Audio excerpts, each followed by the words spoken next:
लोगों ने चूँकि एक पूछा था, तो मैंने कहा इसको एक वीडियो की सूरत में जवाब दे दूँ।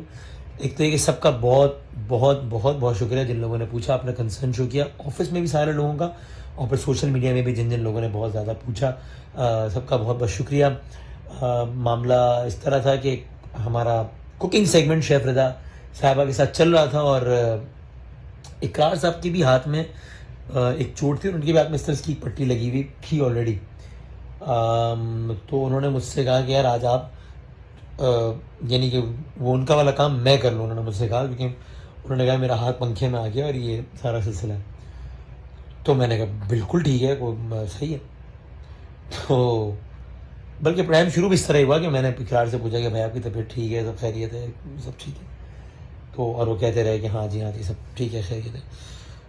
तो वो एक पैकेट खोलना, तो एक ब्रांड का वो जो इसका तलना होता है, तो वो उन्होंने मुझे इकरार भाई ने